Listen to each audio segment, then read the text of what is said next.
Hello and welcome to my very short tutorial on a symmetry effect in Photoshop. This can turn quite dull pictures into something quite exciting and quite good pictures into something amazing. So let's have a quick go. So I've got a picture, a very boring picture of a crane, not a great photograph at all. And the first thing I'm going to do is I'm going to crop it square. So press C on the keyboard to crop it square. You don't have to do the square, but the next picture I'll do isn't, but for this example it is. So just show you, C on the keyboard, you can use the crop tool, looks just like this.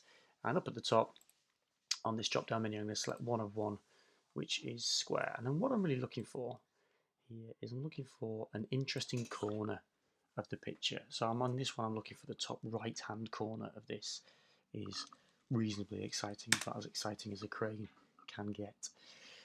I've also got my rulers on as well, which can be quite handy for this. So that is view and rulers should you want them on, and obviously then you can see these numbers across the top.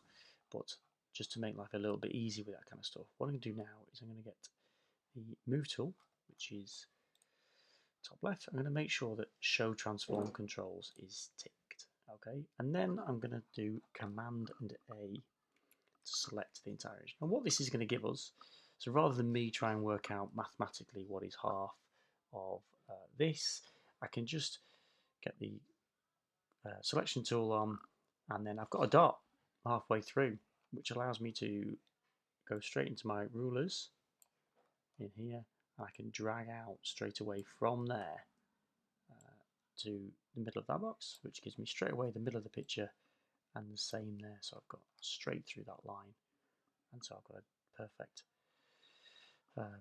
cross right in the middle. I can do Command and D, which gets rid of my marching ants, so I'm just left with my rulers on there, my lines, so I can help guide what I'm going to do.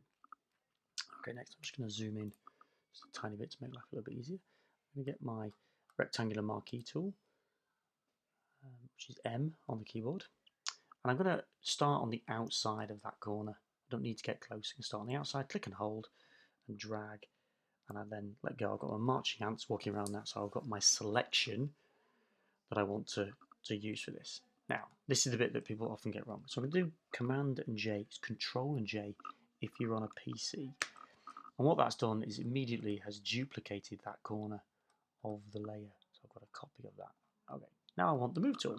V is the keyboard on the Move tool. And because I've got that Show Transform controls, I've got a box around it like a snooker table type bit, but with boxes on every corner and every edge. So I can click in that corner, on that side, sorry, and just drag it straight over to marry it with the other side. And it's immediately mirrored that side there. Whenever you change the size and shape on anything in Photoshop, you must press Enter when you've finished. So that one's fixed in place. I'm then going to duplicate that one. So I'm going to do Control and J again. Again, it will be, so it's Command and J on a Mac, Control and J on a PC. And this time I can go from the top corner of it here and just drag it down.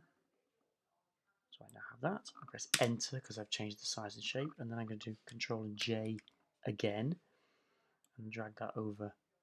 So I now have my perfect symmetry like this. Control and the little two dots, I don't know what it's called, gets rid of your line so you can sort of see the picture as it is. Sorry, okay, so there's my image so far. Now, there's another little really cool trick that will turn this into one layer. Okay, so if I do Command Shift Alt and E. Hang on, sorry, I'm in the middle of doing something there.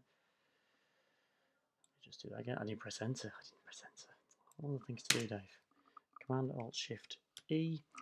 Whatever your picture looks like, it makes a separate layer of that. So you've just got that on its own, which is really handy because I can now duplicate that entire layer. So I've got two versions of it. I can rotate it.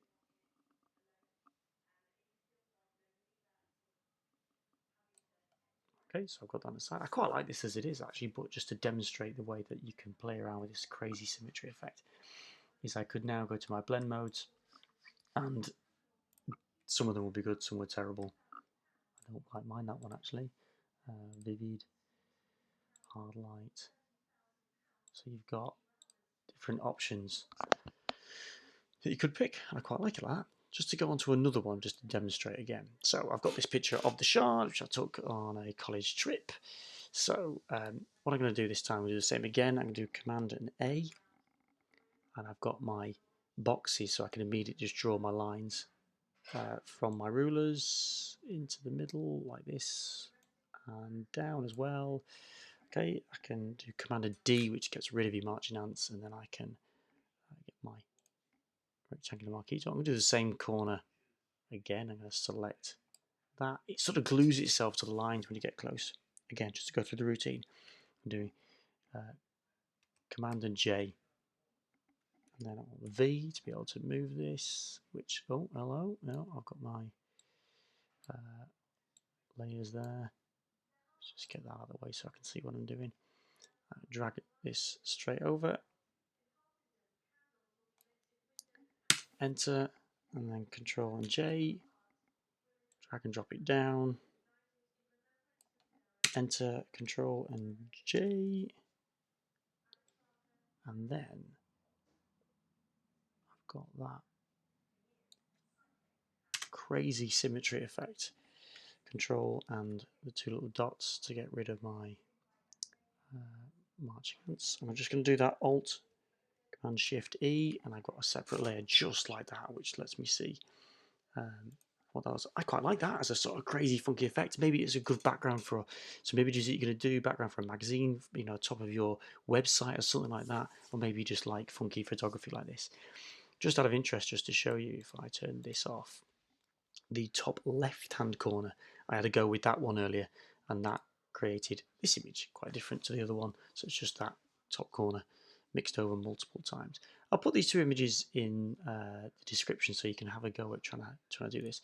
I'll also drop in this, which is a short little small low resolution image that you can have a go, and it's got a picture that I didn't take in the bottom left hand corner that you can just flip multiple times so you can see what it looks like. And I hope that works. Give it a go and hope you produce some cool wacky symmetry pictures. Enjoy.